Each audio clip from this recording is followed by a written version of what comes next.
त्याला शुभ संध्याकाळ, शुभ संध्याकाळ, शुभ संध्याकाळ. तर सकाळी बऱ्याच जणांनी चौथा अध्याय ऐकलाच असेल. सविता धर्माधिकारी मॅडमनी सुरू केलेला आहे. आणि आपण पुस्तकं वेगळी वेगळी घेतलीत मुद्दाम थोडंसं जास्त रिव्हिजन व्हावी आपली. आपल्याला करेक्ट अर्थ साधता यावेत, समजावेत, आकलन व्हावं. म्हणून सकाळ आणि दुपार दोन्ही वेळेला आपण भगवद्गीता घेतलेली आहे. आणि आपण दुपारी वाचत आहोत श्रीकृष्णामृत श्री भगवद्गीता विज्ञानसार. पितामह ब्रह्मर्षी पितामह पत्रीजी यांचं तर चौथा अध्याय आज सुरू करायचा आहे. तिसरा अध्याय सुचेता मॅडमनी घेतलेला आहे. खूप सुंदर त्यांनी कंपॅरिझन वगैरे केली आणि जास्तीत जास्त आपलं डिस्कशन झालं भाग 3 वर. तर मला असं वाटतं की वाचन हे तर निमित्त आहे, पण सगळ्यात जास्त आधी त्याच्यावर मनन झालं पाहिजे आणि चर्चा झाली पाहिजे. सगळ्यांचीच, वाचणाऱ्यांची असं नाही, सगळ्यांचीच झाली पाहिजे आणि हेतू तोच आहे. म्हणून मी आपली प्रश्न काही विचारत आहे, पण साधकांचा सहभाग शून्य आहे मला काल जो दिसला. म्हणजे एवढं सुचेता मॅडम वय त्यांचं जर बघितलं, उठतायत काय सकाळी, कार्यक्रम घेतायत काय, स्वतःहून पुढे येतायत काय, अभ्यास करतात काय, नुसतं वाचन नाही केलेलं.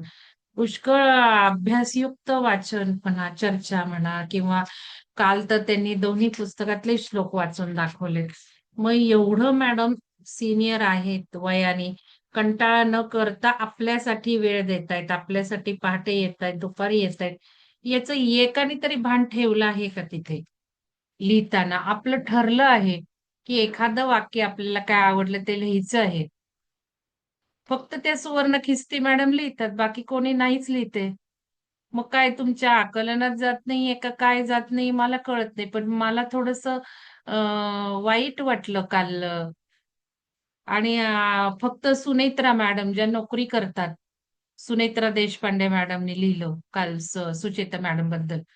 तुम्हाला मी काल त्याच्या आधीच सांगितलं, की हे सगळं कर्मावर आहे. महत्वाचा संदेश आपल्याला भगवद्गीतेतून कर्मावर मिळतो. कर्म म्हणजे काय आहे? तर लेन-देन ठेवायचीच नाही. कर्मशून्य राहायचं आहे. कर्म सतत करतच राहायचं आहे. पण कर्माचा भाव सुद्धा मनामध्ये आणायचा नाहीये आणि अर्पण करून टाकायचं. म्हणजे अकर्म असल्यासारखंच राहायचं. म्हणजे शून्यत्व फार महत्वाचं आहे. मग ज्या वेळेला आपल्यासाठी कोणी करतो काम, तर कर्माच्या नियमाप्रमाणे कारण आपण भगवद्गीतेप्रमाणे जर कर्माचा उपदेश मानत राहिलो, तर कर्म म्हणजे हे जे काही प्रारब्ध आपण जे म्हणतो माझ्या कर्माला आलं आणि हे कर्म कशाने आपल्यावर येतं, ते तर समजून घेतलं पाहिजे. कर्माचा रोलच तसा आहे, की मी जर पॉझिटिव्ह ठेवलं, तर मला ते 0 करायचं आहे. मी जर निगेटिव्ह केलं, तर मला ते फेडायचं आहे. कर्म फेडूनच फेडलं जातं.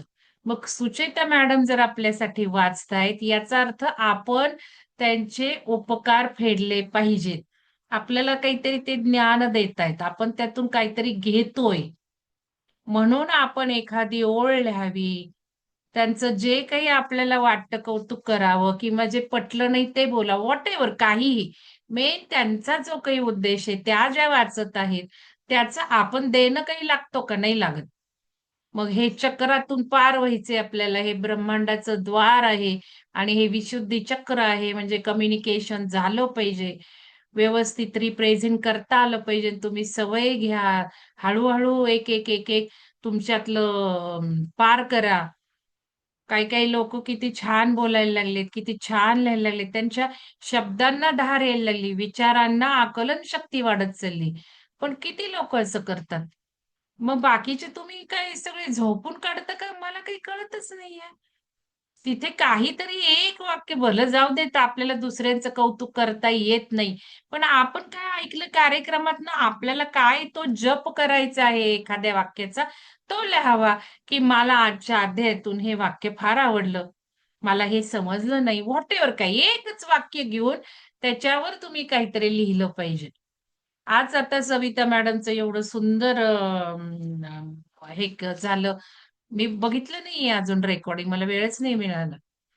पण किती जणांनी त्याचाही सहभाग घेतला, की मॅडमनी किती पण अध्ययन केलं. सुचेता मॅडमनी केलंच केलं. सुवर्णा खिस्ती मॅडम तर जॉब करत असून 3-3 तास प्रवासात जात असून, कोर्टात त्या तिकडे जात असून, त्यांना नीट सांगा म्हटलं स्वतःबद्दल, तर नीटही सांगितलं नाही. सगळं सांगायला पाहिजे ना. आपण कासा दिनचर्या घालून इथे सेवेला बसलोय. तिथे काय आपलं कौतुक नाहीये. ते आपण लोकांना मोटिव्हेशन देण्यासाठी नंतर त्यांना म्हटलं होतं सुवर्ण मॅडमना, की "मॅडम तुम्ही दुसऱ्या दिवशी सकाळी सांगा." ऐकतायत का नाही मी त्यांना आता हे रेकॉर्डिंग ऐकायला लावणार आहे. सुचेता मॅडमचं कौतुक केल्यानंतर सुद्धा मी म्हटलं, "सुवर्ण मॅडम तुम्ही साधकांना उद्या सगळं नीट सांगा." नाही सांगितलं. मी मात्र बेवाड्यासारखा वेळ घालवला. रेकॉर्डिंग डाउनलोड काय केलं, रेकॉर्डिंग ऐकत काय बसले, की बाई मॅडम बोलल्या असतील तेवढं तरी रेकॉर्डिंगला टाकावं. पण एक वाक्य नाही तिथे. आपण मॅडम सांगितल्यानंतर तरी आपल्याबद्दल बोलायला काय हरकत आहे. इथे आपण ग्रॅटिट्यूडचं महत्त्व, अप्रिसिएशनचं महत्त्व शिकलोय. हृदयाचं बरं आता माझा हा अजेंडा काही नव्हता बोलण्याचा. पण सुरू केलं ऊर्जेने तिकडंच बोलणं. मला काहीच माहिती हे बोलायचं नव्हतं. डायरेक्ट मला सुरू करायचं होतं. हे हृदयाचे 6 गुण आहेत. हृदयाचे 6 गुण. जस्ट मी आपलं एक रिव्हिजन करण्याची पद्धत असते. कोणी तिसरा केला, कोणी चौथा केला. हे म्हणता-म्हणता सुरू केलं आणि झालं, सुरू झालं. मग हृदयाचे जे 6 गुण आपण बघितले, त्याशिवाय इथून असेंड होणारच नाहीये आपण. आणि आत्ताचं हे जे युग आहे, ते हृदयातूनच असेंड व्हायचंय. कारण कलियुगापासून हे युग येतंय. कलियुग म्हणजे अत्यंत उच्च अवस्था सगळ्या वाईट गोष्टींची. आता प्रत्येक वेळेला कन्फ्यूज व्हायचं नाही. एकदा मी म्हणते वाईट काही नाही, चांगलं काही नाही. एकदा मी म्हणते पॉझिटिव्ह काही नाही, निगेटिव्ह काही नाही. एकदा काय मी हे म्हणते, इथे मी भगवद्गीता वाचतेय. आणि त्या काळातली भगवद्गीता वाचतेय, नव्हे या युगातली. हे काय युग जे आहे श्रीकृष्ण आणि महाभारत त्या युगातलं मी वाचतेय. त्याच्या युगातल्या ह्याची लगेच लिहिली गेली. आता जर लिहिली गेली तर विष्णूचे सुद्धा किती अवतार आहे. म्हणजे श्रीकृष्णावर मी चिडले. भगवंत, भगवंत काय म्हणता? भगवंत म्हणजे श्रीकृष्ण आहे का? भगवंत म्हणजे सगळेच आहेत. भगवान या शब्दाचाही अर्थ पुस्तकात वेगळा, वेगळा, वेगळा दिलाय. तोही अभ्यासाला सांगितला आणि मला खूप आनंद होतो, की सुचेता मॅडम सुद्धा म्हटल्या, एक वाक्य सुचेता मॅडम म्हटल्या. त्याच्यातच बघा काय आपल्याला कळतंय. त्या म्हणाल्या, "मॅडम तुम्ही मला आयुष्याचा सगळ्यात गहन प्रश्न विचारला." हा सगळ्यात गहन प्रश्न होता. सकर्म, कर्म, कर्म, कर्म म्हणजे अकर्म म्हणजे काय? का तर भगवद्गीता कर्म प्रधान म्हणजे कर्म योग पण सांगितलाय, भक्ती योग पण सांगितलेला आहे, ज्ञान योग पण सांगितलाय भगवद्गीतेने. प्रत्येक श्लोकात मिक्सिंग आहे ते. याचा अर्थ काही कुठलंही वाईट असं नाहीये. प्रत्येक योगानुसार त्यांनी काय सगळं दृष्टीपथात त्या युगानुसार कारण बघा तिथे कृष्ण आणि ह्याच्यानंतर पुढं काहीच नाहीये. मग भगवान म्हटलं तर कृष्णच का म्हणायचं एखाद्याने? भगवान म्हणजे सगळेच आहेत, की त्या भगवान शब्दाचा जो अर्थ आहे, उत्तम संपूर्ण पुरुष तो भगवान. मग साधं जर विष्णूचं आपण म्हणतो, कृष्ण हा विष्णूचा अवतार आहे, तर विष्णूचे किती अवतार आहेत? 10 अवतार तर मान्य करतो, 24 जाऊ देत. 24 अवतार आपण मान्य करत नाही किंवा काही मान्य करतात. तुम्ही करता का नाही मला नाही माहिती. पण बऱ्याच जनसंख्येप्रमाणे 10 अवतार सर्वमान्य आहेत. 24 बरेच जण रेझोनेट करत नाही. 10 अवताराला तर मान्यता मिळाली आहे. मग 9वा अवतार कोण होता सांगेल मला? चॅट बॉक्समध्ये टाका. 9वा अवतार दुसरीकडेच चाललंय डिस्कशन होऊ देत काय असेल ते. मलाही माहिती नाही काय हे आहे. 9वा अवतार नाही माहिती कोणाला विष्णूचा. आता 10वा कोणता येणार आहे तो सांगा. किंवा आलेला आहे. कल्की हां? कल्की अवतार. कल्की कल्की. कल्की आणि 9वा? 9वा कसं माहिती नाही तुम्हाला? उद्धव मॅडम. मग बघा सुचेता मॅडम तुम्हीच सांगितलं. कोणी सांगितलं?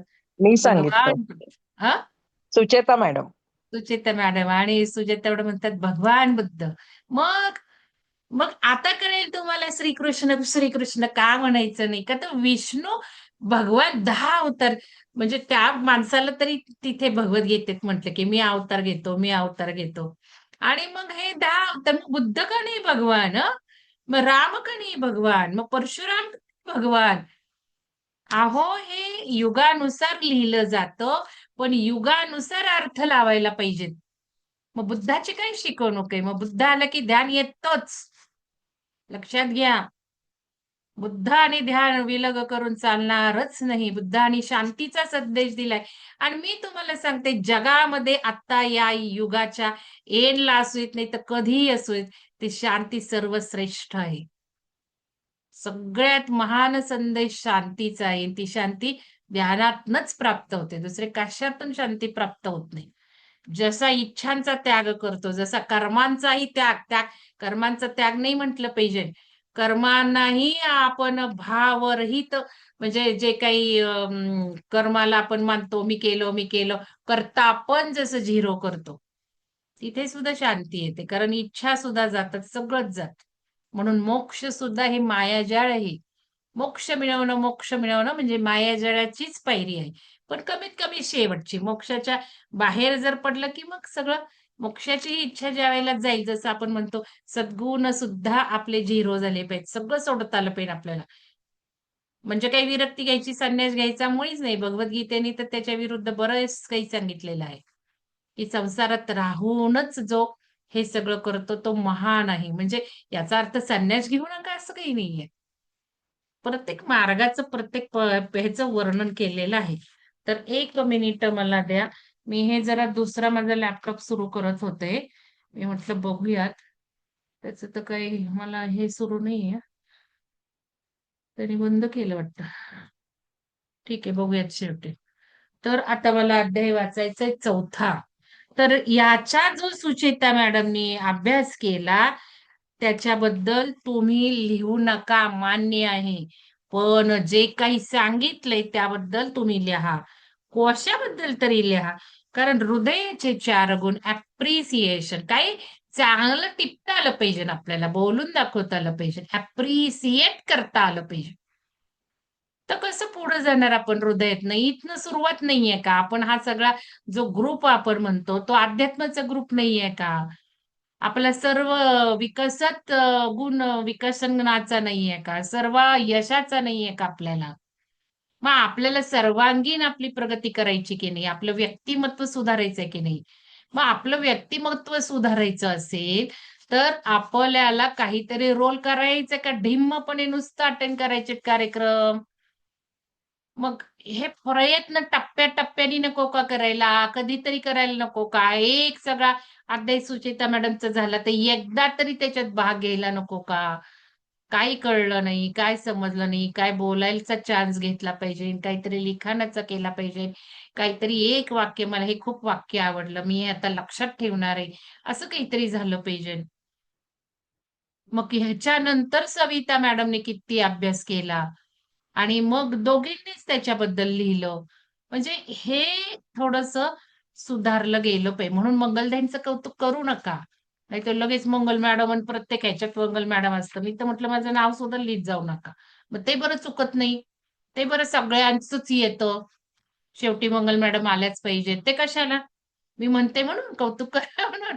मी माझ्यासाठी म्हणत नाही. मी तुमच्यासाठी म्हणतेय. तुमचे गुण आधी सुधारले पाहिजेत. घेणाऱ्यांना तर सुद्धा, घेणारे काही अपेक्षाच नाहीत म्हणून तर घेतात. एवढ्या सगळ्या जणात नाही, एवढे तर लोक नेहमी पुढे येतात. आता बघा तिथे नक्षत्राचं सुद्धा लगेच सुचेता मॅडम म्हटल्या, हो मी घेते कार्यक्रम. काही लोक कार्यक्रम घ्यायचं म्हटलं, मी नाही बाबा. का नाही? डबल ग्रॅज्युएट तुम्ही आणि का नाही? म्हणजे इथे आळस नाही का? उलट किती चांगलं बनलं पाहिजे. मॅडम मी प्रयत्न करून बघू का? मग शकुंतला कुंभार मॅडम, शारदा कुंभार मॅडम नाही घेतले त्यांनी दासबोध काय हे गुरु चरित्र? कशा पुढे आल्या मग? मग बाकीच्यांना काय झालं? मग इथे काही सगळं विद्वत्त लोक लागतात का? अजिबात इथे विद्वत्त लोक लागत नाही. मग इथे कॉन्ट्रिब्युशन आहे, हा यज्ञ असतो, यज्ञ. माझी होती मी कणाकणाने ती खार सुद्धा म्हणते, मी सुद्धा मदत करते. या खारीचा रोल आपल्याला घेता आला पाहिजे की नाही? मग त्या हटल्या का मागं? नाही, मग चालेल म्हटल्या. तसं ठीक आहे, त्यांनी जरा तरी केलंय ज्योतिषशास्त्र. ती ज्योतिषशास्त्राचा काहीच संबंध नाहीये. म्हणजे बघितलं तर नक्षत्राचे गुण आपला अभ्यासच करायचा. व्हिडिओ आहेत आजकाल, YouTube आहे, इंटरनेट आहे, पुस्तक आहे. मग सुलक्षणा मॅडमनी काय ज्योतिष केलंय का? केलंय का सुलक्षणा मॅडम तुम्ही? ज्योतिष शिकलेत का? नाही त्या पण मॅडम. आहेत. त्या पण आहेत आणि मी तर उरलेलं येणार आहे. मला पण काही माहिती नाही. पण अभ्यास करू शकतो ना आपण. सगळेच करू शकतो. मग तिथे का संधी दिलीये ज्योतिषाचं नक्षत्र बोलायची? तिथे सुद्धा किती जणांनी म्हणावं मला ग्रुपला जॉईन करा. तिथे जर लिंक टाकली असती तर आतापर्यंत केवढे लोक जॉईन झाले असते. म्हणजे क्लिक तरी रिक्वेस्ट तरी मला दिली असती. प्रत्येक वेळेला मला मग फोन करावा लागतो. रिक्वेस्ट जॉईन करतात. भाग एकची सुद्धा रिक्वेस्ट जॉईन करतात. म्हणजे किती विचित्र आपल्याला एक मेसेज सुद्धा नीट वाचता येत नाही. काय लिहिलंय त्यांनी? कशासाठी आहे? बरं बाकीच्या लोकांना मी तयार राहा म्हणते. तुमचे नक्षत्र बघून ठेवा. हे काही ज्योतिषशास्त्र नाही शिकायचंय आपल्याला. हे जे ज्योतिष लोक शिकलेले आहेत आपल्या ग्रुपमधले त्यांच्यासाठी खाद्य दिलेलं आहे. की प्रत्येकासाठी मी बघते की त्या व्यक्ती कशा पुढे येतील. जसे आता हे स्पीकर म्हणून लोक येत आहेत वाचायला, त्यांना कळते मी काय त्यांना सांगतेय. मी कसं त्यांना अभ्यास करायला लावतेय. मी कसं विचार करायला लावतेय. कसं मनन चिंतन होतं. आमचा ग्रुप असतो. मग लगेच काल कार्यक्रम झाल्या झाल्या सविता मॅडम बरोबर अर्धा तास डिस्कशन झालं. त्या तर म्हटल्या मग बघा म्हणजे काल तर म्हटलं मी घेतच नाही. आपलं पुस्तक चुकलं घ्यायला. मग म्हटलं जाऊ दे असं नाहीये. मग किती त्यांनी अभ्यास करून करून आणि सगळ्या किती लोकांना 2-3 लोकांनी जे काही लिहिलं त्याच्यावरूनच कळलं. मग त्यांनी किती अभ्यास केला. मग इतकं लोक अभ्यास करतात. म्हणजे ही घेणाऱ्या लोकांच्या प्रगतीसाठी पहिलं चाललंय. कारण ऐकणारे असेच पॅसिव्हपणे ऐकतात. एक 7-8 लोक सोडली तर बाकी लोकांचं काहीच कॉन्ट्रिब्युशन नाही. येतात. पण निदान येतात तरी. बाकीचे तर म्हणतात आम्ही रेकॉर्डिंग ऐकतो. रेकॉर्डिंग कुठे सकाळचं सगळं आपण सकाळचं देतच नाही आपण थोडंसं देतो काही दिलं तर. मग इथे बाकीच्यांचा रोल काय होतो? मग ह्या ज्योतिष ग्रुपचा विचार केला मी, की आता आपल्याकडे लोक झालेत. मग ह्यांना सुद्धा मी काही काही प्रश्न देतीये. आणि त्यांनी जर हे माझ्या ह्याच्या खाली जर 1-2 कार्यक्रम केले, त्याचा फायदा त्यांना होणार आहे आधी. त्यांच्यासाठी हे चाललंय. आणि मग बाकीच्यांना काही इंटरेस्ट असतो ऐकायला. आपल्याबद्दल एक कुतूहल असतं. पण ते नाही आपलं ऑब्जेक्टिव्ह. आपलं ऑब्जेक्टिव्ह आपलं स्टार सीड कनेक्शन. त्याच्यात सुद्धा मी त्यांना सांगितले आध्यात्मिक प्रगतीबद्दल बोलायचंय. त्याच्यामध्ये आपलं समाजसेवा प्रवृत्ती, त्या नक्षत्रावर बोलायचंय. कारण उगाचच त्यांच्याशी फोन झाला की ते माझ्याबद्दलच सांगत बसतात. मॅडम काय तुमचं नक्षत्र आहे? ज्येष्ठा नक्षत्र कसा असतो? काय असतो? मग तुमच्याही बद्दल बघू दे ना. तुमच्याही मध्ये सगळं आहे पात्रता. असं काही नाहीये. प्रत्येकाचं काही वैशिष्ट्य आहे. ते फुललं पाहिजे. हा माझा प्रयत्न आहे. नाहीतर दुसऱ्या लोकांना नाही का बोलवतायत भगवद्गीता घ्यायला. कोणीतरी म्हटलंच की आपण जे सांगतील त्यांना काय कोणी सांगणार नाही आपल्या इतकं चांगलं. आपल्याला हवं तसं तर कोणी सांगणार नाही. आपल्यातनच विकसन झालं पाहिजे. हे आपलं उद्दिष्ट आहे. आपण बाहेरच्यांना आणत नाही. क्वचित आणतो. त्यामुळे तुमच्यातले जर पुढे आले, तर ते व्यवस्थित अजून होणार आहे. असं काही नाही. ते शिक्षणाचा काही संबंध नाहीये लक्षात घ्या. तर चला आता अध्याय 4 वाचूयात.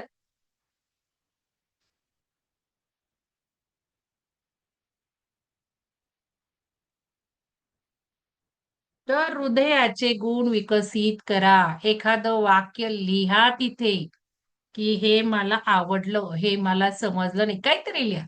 मला नुसतं आपलं धन्यवाद असं पण नाही एक पद्धत आहे. तुम्ही नुसतं धन्यवाद लिहिलं तरी मी लगेच म्हणते आपलं नाही तो नियम. कारण ते काय त्याला अर्थ नाही. धन्यवाद म्हणण्याला काही अर्थ नाही. तिथे काहीतरी त्याचा उपयोग झाला पाहिजे. तर चला 4व्या ह्याच्यामध्ये 5वा हे आहे. सगळा त्यांनी श्लोक घेतले नाही. आता पत्रीजींनी सगळे श्लोक का नाही घेतले? तर रिपिटेशन खूप आहे. आणि काहीच त्यांना थोडंसंच ह्याच्यावर बोलावंसं वाटलं असेल, त्यांचा मेसेज द्यावासा वाटला असेल आणि म्हणून मग सगळे श्लोक नाही आहेत.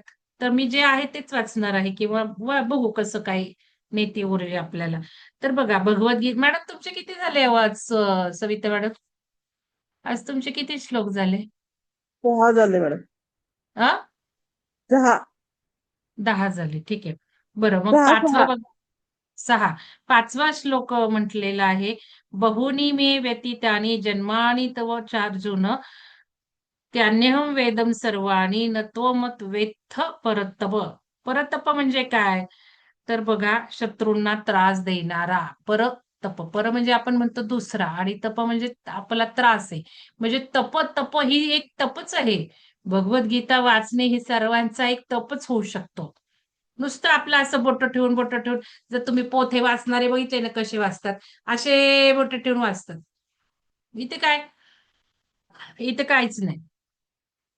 किती वेळा वाचलं तरी आणि किती वेळा लिहिलं तरी. त्यापेक्षा मी सांगितलंय सगळं वाचण्यापेक्षा एक अध्याय, एक श्लोक समजला तरी खूप आहे. ज्ञानेश्वरी आणि भगवद्गीता असे आहेत. एक श्लोक जरी समजला ना तर धन्य या जन्माची. एक लक्षात घ्या, लिहून घ्या. एक श्लोक नव्हे, ज्ञानेश्वरीचं तर असं म्हणतात की अर्धा श्लोक जरी समजला ना तरी खूप धन्य धन्य या आपल्या जन्माची. मग आपल्याला काय हरकत आहे का त्या श्लोकावर विचार करायला सुरुवात. एक अध्याय जाऊ देते, एक श्लोक जरी, म्हणून तर मी म्हणते एक ओळ लिहा तुम्ही, मला ही आवडली, मला ही समजली नाही. स्वतःला जे मनन चिंतन करायची तेवढी एक ओळ. आज बघू कोण कोण लिहिते आता मी एवढं बोलल्यावर.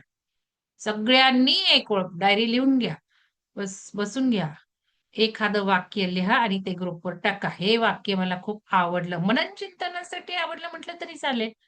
ऍक्च्युअली डिस्कशन झाले पाहिजे त्याच्यावर, माहिती का.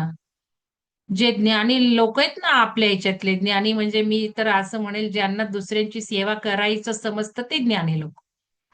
ते नेहमी ग्रुपवर लिहित असतात. तर लिहिलं पाहिजे नाही, कारण ही एक दुसऱ्याची आहुती आहे, दुसऱ्यांसाठी आपण करतोय. तो यज्ञ आहे आपला, यज्ञ. लिहा ग्रुपवर, ग्रुपवर लिहा, ग्रुपवर लिहा. सगळ्या नेटवर्कमध्ये जातो, एक विचार नष्ट होत नाही वातावरणातून. त्या विचाराचे सतत व्हायब्रेशन आजन्म कित्येक युगानुयुग राहतात तशीच. त्याला मरण नाही, त्या ऊर्जा आपण जे काही सोडल्या विचारांच्या लहरी. हे क्रिएशन आहे आपलं. मग नेटवर्कमध्ये टाकणं, ग्रुपवर टाकणं म्हणजे ग्लोबल या सगळ्या ह्याच्यात सोडणं. तर बघा, मग आता ह्याच्यामध्ये काय आहे, परतप म्हणजे शत्रूंना त्रास देणारा. तर तात्पर्य काय लिहिलेलं आहे, हे अर्जुना, या जन्माच्या आधी सुद्धा तुझे आणि माझे अनेक कित्येक जन्म झाले आहे, ते सर्व मी जाणतो, पण तुला ते माहीत नाही. म्हणजे इथे जन्मानुजन्म मला आधीचे जे काही जन्म आहेत ते मला माहिती, पण तुला नाही माहिती अर्जुना. आता अर्जुन इथे कोण आहे, आपणच आहोत. म्हणून आपल्यालाच तिथे इमॅजिन करायचं. कृष्ण कोण आहे, आपणच आहोत. मी सांगितलं तुम्हाला, या भावाने जर तुम्ही बघायला लागलात ना तर जास्तीत जास्त कळेल गीता. तो कृष्ण म्हणजे आता बोलून झालं 10 अवतारातला का नाही, तो कृष्णच का. इथे माझा कोणालाही विरोध नाहीये, पहिल्यांदा लक्षात घ्या. माझा विरोध आहे जे काही आपण चाललंय ना, तू मै. मग माझा हा गुरु, मग तो माझा हा धर्म, माझा तो, सगळे गुरु एक आहेत. म्हणून आपलं काय प्रिन्सिपल आहे, बाबा कृष्ण, राम, काय सगळे बुद्ध म्हणा, हे म्हणा, सगळं एकच. जे जे चांगलं चांगलं ते आपलं आपलं. शेवटी सर्व ऊर्जा एकच, सगळी ही तत्व आहेत. तत्वामध्ये बघितलं पाहिजे. अर्जुन हे तत्व, कृष्ण हे तत्व. आपण सुद्धा तत्वात आहोत, आपण सुद्धा एनर्जी आहोत. मग भगवान म्हणजे सगळं बघितलं तर परमतत्व, परमतत्व. ईश्वर, ईश्वर आणि परमेश्वर यात काही फरक आहे की नाही दोन्हीत. ईश्वर आणि परमेश्वर. मग आपण कोण आहोत, तर परमात्म्याचा अंश आहोत आपण सगळे. मग सागराचं उदाहरण तुम्हाला नेहमी देते समजायला. सागरातलं एक पाणी काढलं, दुसरं काढलं, तिसरं काढलं, आहेत जरी कण कण वेगळे, जरी पाणी वेगळं आहे प्रत्येक पात्रात, तर त्याचे गुणधर्म म्हणा किंवा त्याचा जे काही अंश आहे तो एकच आहे त्या सागराचा. तसंच आपण परमेश्वराची लेकरं, म्हणजे परमेश्वराचा अंश आपल्यात. पण त्या अंशाला आपण जागृत ठेवलंच नाहीये. आपण आपल्याला काही वेगळं समजतोय ना. माझं उदाहरण घ्यायचं तर मी मंगलधेंड. मी कुठे त्या परमेश्वराचा अंश. परमेश्वराचा अंश जर मी मानले तर मी अडकणारच नाहीये कशामध्ये. मला वाईट पण वाटणार नाहीये. कारण हे सगळं नाटक आहे, डोळा रचतोय, खेळतोय, हे मी ऍक्च्युअली भावनेतनं सुद्धा, म्हणजे हे ज्ञानाने, आकलनाने, नॉलेजनी समजलेलं आहे. पहिली स्टेप तर झालीये. पहिली स्टेप म्हणजे समजून घ्यायची, काय आहे सत्य ते कळायची, म्हणजे कळायची नॉलेज. ही पहिली स्टेप. दुसरी म्हणजे ऍक्सेप्टन्स. होतोय का ऍक्सेप्ट मला हे? हो, मला ऍक्सेप्ट होत. ही दुसरी स्टेप. नाही, मला नाही ऍक्सेप्ट होत बाबा. दुसरी स्टेप, ऍक्सेप्ट होतो, नाही होत. नाही होणं चांगलंय, होणंही चांगलंय. आणि म्हणजे एक आपल्या अवस्था आहेत त्या. मग तिसरं काय? तर आचरणात आणणं. हो बाबा, मला एक्सेप्ट झालं माझ्यात परमेश्वराचा अंश आहे. बस, मी मंगल नाहीये. मी परमेश्वराच्या अंशात्मक आहे. मान्य झालं मला. रेझोनेट झालं. मला ऍक्सेप्ट झालं. आता तिसरं, मग मी परमेश्वराचा अंशच बनून राहणं. म्हणजे भक्ताला सुद्धा असंच आहे, की जो भक्त त्या ईश्वराचे सगळे सद्गुण आणतो, तो त्या भगवंताला आपणच समजतो. आपल्यातच भगवंत आहे. हळू-हळू, हळूहळू मी रामकृष्णांचं उदाहरण दिलं तुम्हाला. रामकृष्णांची कालीची किती, किती, किती, किती सेवा करून ते सगळं त्यांच्यात उतरलं. नंतर त्यांना एवढी आग व्हायची, एवढी आग व्हायची. मला सुलक्षणा मॅडमनी सांगावं कन्फर्म आहे का नाहीये. पण इतकी आग व्हायची, की शेवटी ते दाह, दाह, दाह शरीराचा व्हायचा. आणि मग ते आग विझवायला प्रयत्न का तर ते कालीमय, भक्तिमय होत, होत, होत, होत सगळं त्यांच्या ह्याच्यात तेच साकार व्हायला लागले. म्हणजे एवढं सगुणात्मक भक्ती म्हणून म्हटलंय. सगुणात्मक भक्ती म्हणजे सगुण भक्ती. म्हणजे ते गुण सुद्धा आणायचे, ते रूप सुद्धा आपोआप येत जातं. मग यामध्ये अर्जुन आपण, कृष्ण आपण असं जर तुम्ही समजायला लागला ना, तर फार लवकर गीता कळेल. मग तात्पर्य यांनी सांगितलंय, या जन्माच्या आधी सुद्धा तुझे आणि माझे. तू समजत नाहीयेस अर्जुन. पण मला हे समजतंय कारण मी भगवंत आहे. मी तो परमपिता परमेश्वर आहे. म्हणजे जो कोणी आहे वेदांताप्रमाणे तो ब्रह्मन आहे.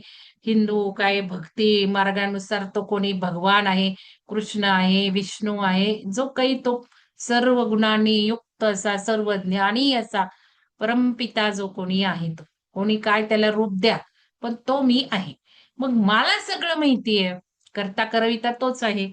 पण तुला नाही माहितीये कारण तू अडकलाय ना अर्जुनाच्या शरीरामध्ये. म्हणून तुला माहिती नाहीये. मग आता याचं विवरण त्यांनी काय केलंय बघा.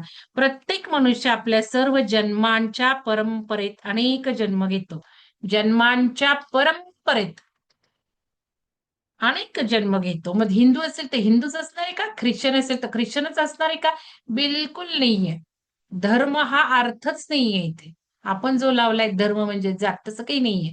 धर्म म्हणजे आपले कर्तव्य. आपल्या मनुष्य धर्माप्रमाणे काय महत्वाचं आहे ती धर्म असा अर्थ आहे.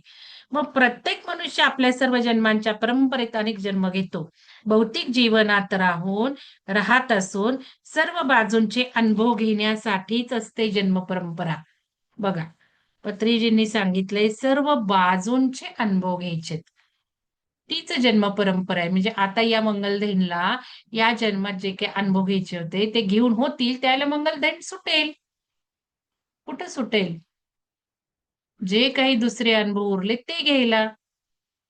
मग ते अनुभव घेऊन संपणार नाही तर तिचं मोक्ष जन्माच्या मनुष्याच्या जन्म फेऱ्यातून सुटका नाहीये. आणि जन्म मरणाच्या फेऱ्यातून सुटका झाली सुद्धा तरी पुढं आहेच आहे. ते आपण बघू काय म्हणतात. जीवनात किती कोण आहेत? जन्म परंपरेत तितके जन्म घेतल्याशिवाय माणूस मुक्त तर होऊ शकत नाही ना. म्हणून मी सारखी म्हणते, की आपण आता पुढचा जन्म आपण रेखाटायचा, आपण सुज्ञ व्हायचं किंवा रेखाटायचाच नाही. नकोच जन्म म्हणायचं. ही सुद्धा इच्छाच आहे. हे पण नको आहे शेवटी. शेवटी जे होईल ते होईल. मान्य बाबा. तू जो काही मला रोल किंवा मीच ऍक्च्युली आपला आपणच घेत असतो तो. कोणी देत नाही याच्यात. आपणलाच आपला असतो तो सगळा कर्मानुसार. कर्माची फळं घ्यावीच लागतात. हा गीतेचा संदेश आहे. आता हे खरं खोटं काय आहे किंवा नाही ते नंतर बघू. कारण ही गीता तर त्या युगाप्रमाणे आहे.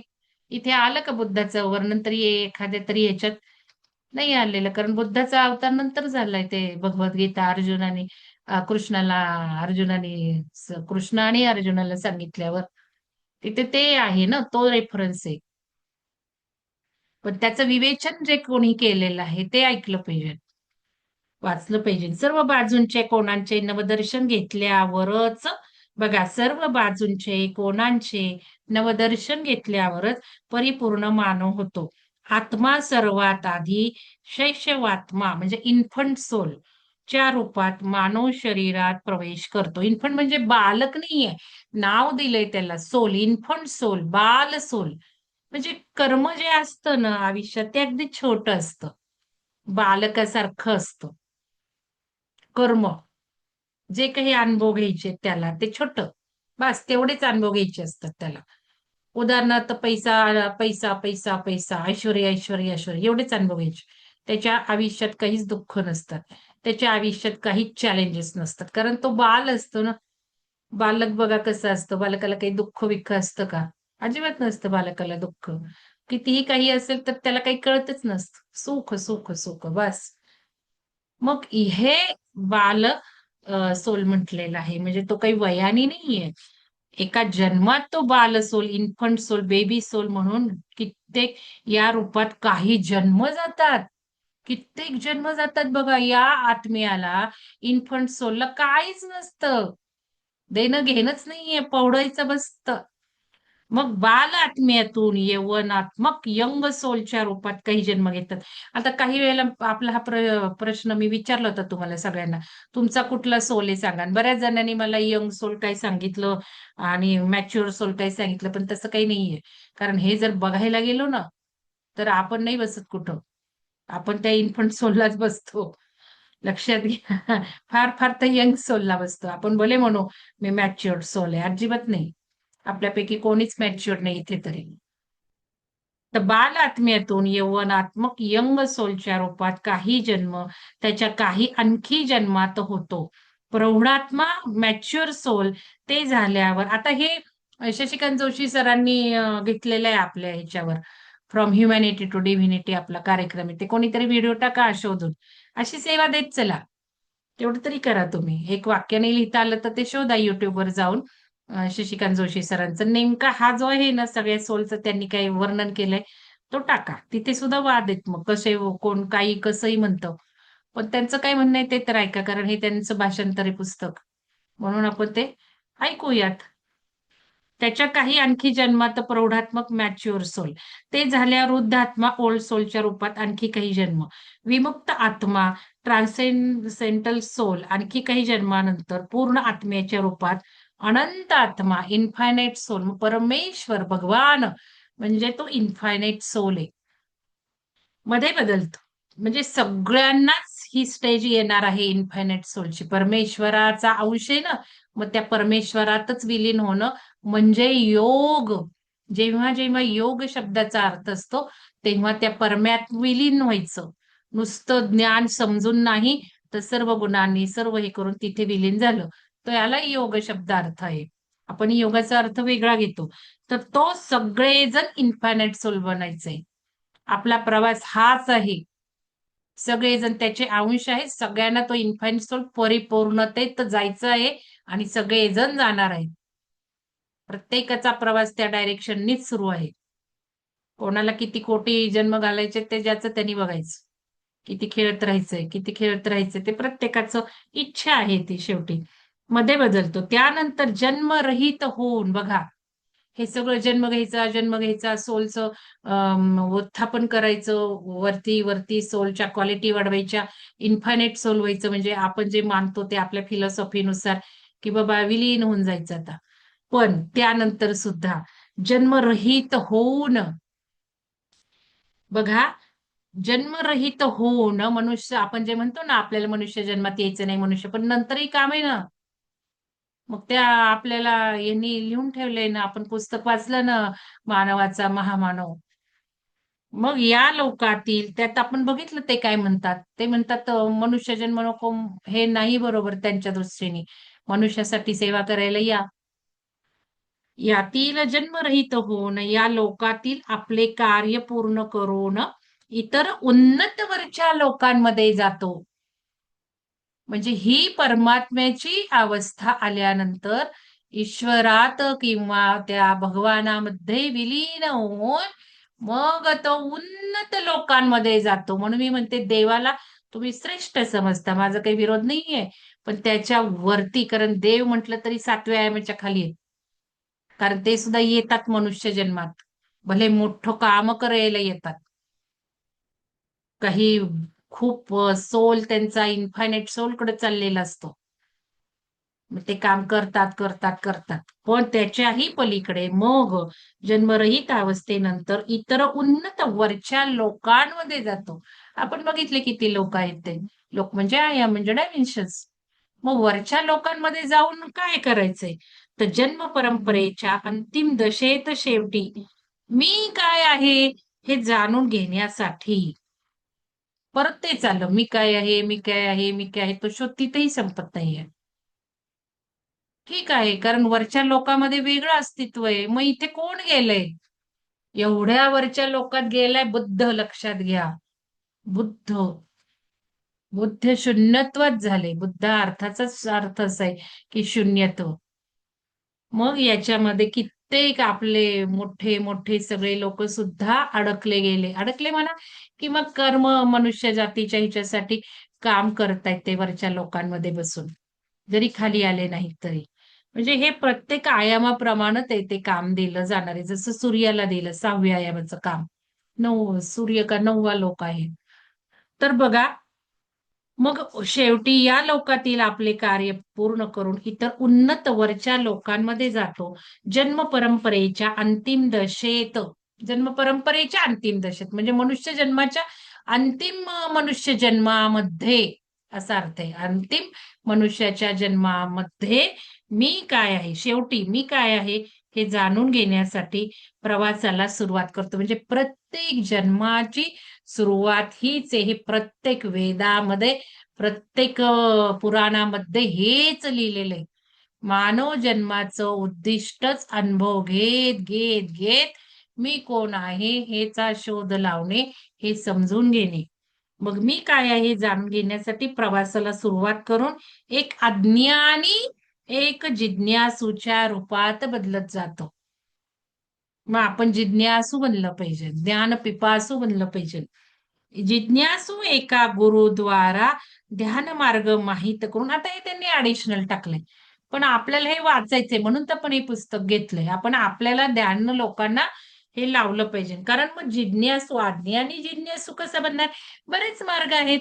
असं काही नाही की हाच मार्ग आहे ध्यानाचा, असं काही नाहीये.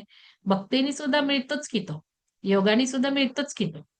पण आपल्याला ज्ञान मार्ग, ध्यान मार्ग आपण त्याला रेझोनेट होतो, म्हणून आपण हे बघतोय की जिज्ञासू एका गुरुद्वारा ध्यान मार्ग माहीत करून घेऊन ध्यान साधना करून आत्मज्ञान प्राप्त करतो. आता ध्यान युग सुरू झालंय, आध्यात्मिक युग सुरू झालंय, म्हणून या युगाप्रमाणे आपण विचार केला पाहिजे. सगळ्यात महत्वाचं मला हे वाटतं, जे युग चाललंय त्या युगाप्रमाणे आपण जी बदलती ऊर्जा आहे त्याला सुज्ञपणे जाणून घेऊन त्याचा अभ्यास केला पाहिजे. कारण आपलंही नशीब आहे, खूप जन्मानंतर आपल्याला या युगाच्या शेवटच्या ह्याच्यात आपला खूप मान सन्मान झालेला आहे. आत्ता आपण जन्म घेऊन, की आपल्याला हा खूप सुवर्ण संधी मिळालेली आहे, की या क्षणी आपण धर्तीवर आहोत हे सगळं परिवर्तन बघायला. म्हणजे हे जे डिस्कशन आपण करतो, युगांतर युगांतर, युग बदलते, हे सगळं ज्ञान आपल्याला मिळते, बघता येते. युग कसं बदलतं आपण बघितलं. 4 वर्षापूर्वी आपण डिस्कस करत होतो, फायनान्शियल सिस्टीम कोलॅप्स होणार, हे होणार, ते होणार, आणि कसं होणार, कसं होणार, असं कुठं होतं काय, असे म्हणायचे सगळे. पण आपण बघितलं, करोनाने एका क्षणात घरात जगाला बसवलं, जगाला. म्हणजे कोण म्हणत होतं असं कसं शक्य आहे का? त्यांना पण एक झळक मिळाली काय काय होऊ शकतं. आणि आपण आता बघितलं, जे 4 वर्षापूर्वी डिस्कस करत होतो ते सगळं कसं कसं होणार आहे आपल्याला कारण कळत चाललेली आहेत. मोदीजी येऊन आपल्याला ते सांगतायत सगळं. याचा अर्थ काय? आपलं नशिबान आहोत आपण हे बघतोय. मग नुसतं बघायचा भाग घ्यायचा का आपण? आपण इतके नशिबान आहोत की हे विहंगमला आपण जोडलं गेलोय. आपल्याजवळ खूप सुंदर ज्ञान येतंय. आपण काहीतरी चांगलं काम केल्यामुळेच आपण इथे आहोत. आपल्याला ऊर्जा गाईड करतायत. आपल्याला ऊर्जा योग्य पथावर नेतायत, योग्य पद्धतीने नेतायत. योग्य करेक्ट आपल्याला सगळं मिळत चाललेलं आहे. हे आपण नशिबान आहोत म्हणूनच. तर इथे अज्ञानी एक जिज्ञासूच्या रूपात बदलत जातो, बदलतो.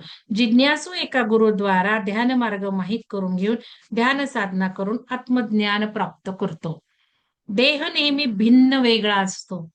देह वेगळा वेगळा, देह भिन्न देही, देहात राहणारा अनेक जन्म घेतो, शेवटी मी देह शरीर नाही, देही आहे हे जाणून घेतो. मी देही आहे म्हणजे आता मी हा मंगलचा देह घेतलाय, मी काही मंगल नाहीये, हा देह पण नाहीये. हे जाणून घेऊ लागतो आपण. हे जाणून घेतो यासाठी एका योग्याला, एका आत्मज्ञानीला आपले जन्म माहीत असतात. म्हणजे आपल्याला माहिती असतं आपण किती जन्म काढले, कशामुळे काढले, काय काय भोगावं लागलं, आता कुठवर आलो आहोत आपण. मग आपण म्हणूनच या जन्मात आहोत. हे कित्येक जन्मानंतर आलो हे आपल्याला माहितीये. पुढं कुठं जायचं हे सुद्धा आपल्याला माहितीये. आपण तर पुढच्या जन्माचं सुद्धा सगळं रेखाटतोय. इतरांचे जन्म सुद्धा माहीत असतात. जे योगी नाहीत त्यांना हे सर्व ज्ञान नसते. बरं योग्यालाच हे ज्ञान का होतं? ज्या वेळेला योगी बघेल मंगलधाईला, त्यांना बघितल्या बघितल्या ऊर्जा, आरा सगळं कळतं.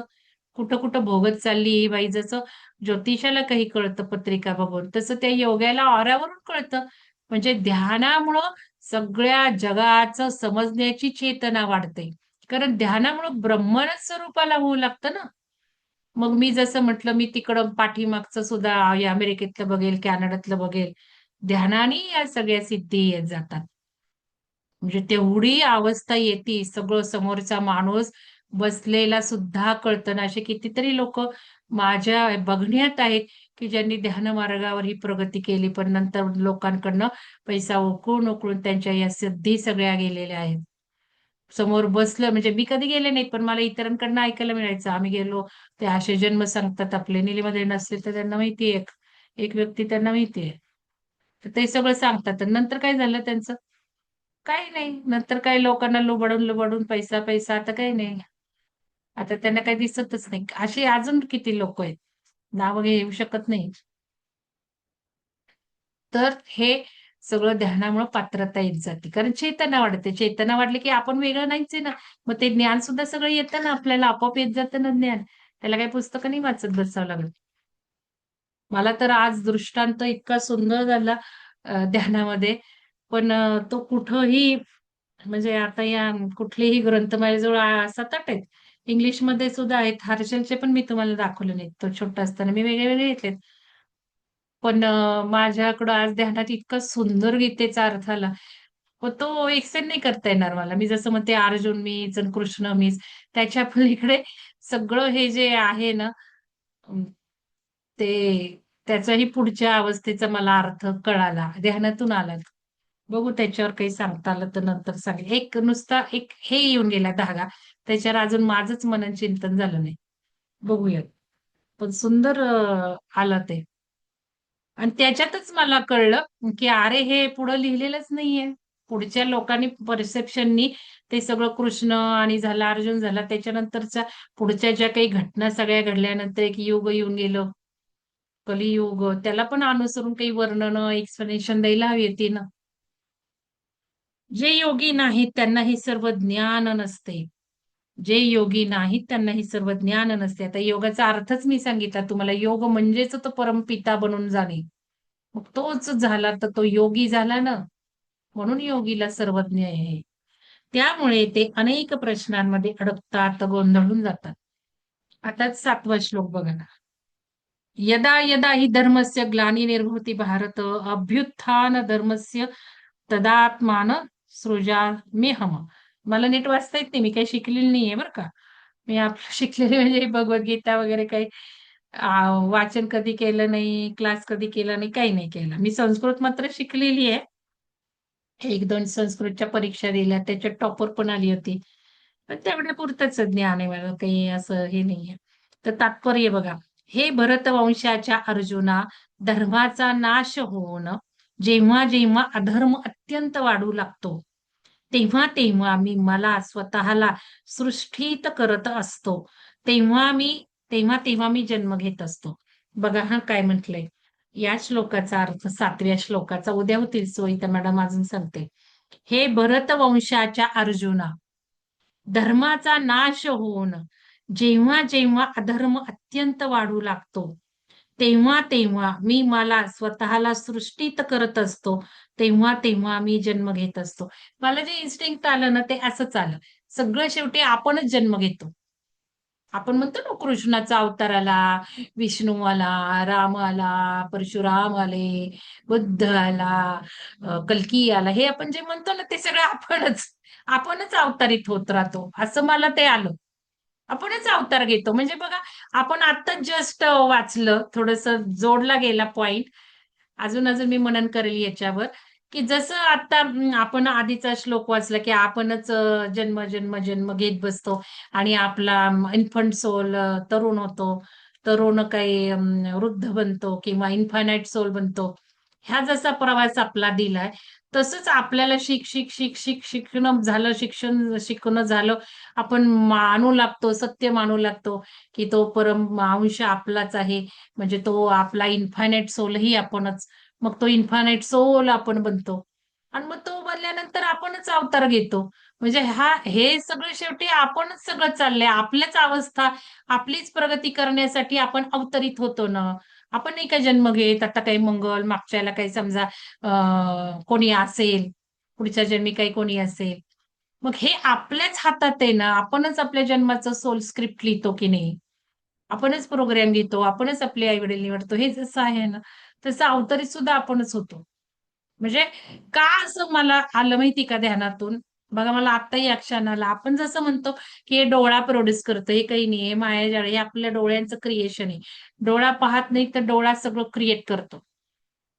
आता जे अमृता मॅडम घेतील की नाही हे सगळं सायन्स, कसं काही बाबा डोळ्या सगळ्या प्रोड्यूस करतो, कसं काही तुम्हाला नरंगीच दिसतो, कसं काही तो पिरॅमिड पिवळाच मिळतो, तुम्ही प्रोड्यूस करताय, ते काही बघत नाहीये. कारण लाल चष्मा घातला तर तो पिरॅमिड लाल दिसणार आहे, माझं गाऊन लाल दिसणार आहे. तर हे जसं आहे समजू शकता, तसं सायंटिफिक आम्ही, म्हणजे मी पण हे खूप आधी वाचलं, ज्याला याच्यात शिरायचं ना, त्यावेळेला मी युग बदलते म्हणजे सायंटिफिक सगळं वाचलं आणि मला ते लगेच क्लिक झालं, येस. मग सगळंच बदलतंय, सूर्य बदलते, पृथ्वी बदलते, सगळंच बदलतंय, तारे बदलतायत, सगळेच बदलतायत. सायन्सने वाचल्यामुळे सिद्ध हे झालं. मग अमृता मॅडमनी तेच झालं, म्हणजे सायंटिफिक माइंड ऍक्सेप्ट नाही करत त्यापैकी, नाही तर मी कशाला हे ऍक्सेप्ट नसतं केलं कधी. पण हे आहे म्हणून मग आता याच्यामध्ये मग आपण जसं इन्फायनाइट सोल बनतो आणि मग नंतर काय दिले पत्रिजीने, इन्फायनाइट सोल झाला, आता मनुष्य जन्मात नाही यायचं, तरी सुद्धा आपण वरच्या लोकांमध्ये जाऊन काहीतरी करतो, वरच्या लोकांमध्ये जाऊन. मग आपण बघितलं आपल्याला आयाम कुठला घ्यायचा, मग कोणी कोणी कुठले आयाम काढले, तर त्यामुळं आपल्याला त्याचाही पुढचा प्रवास की आपणच अवतरित होतोय, सगळे आपलीच दृश्य आहेत.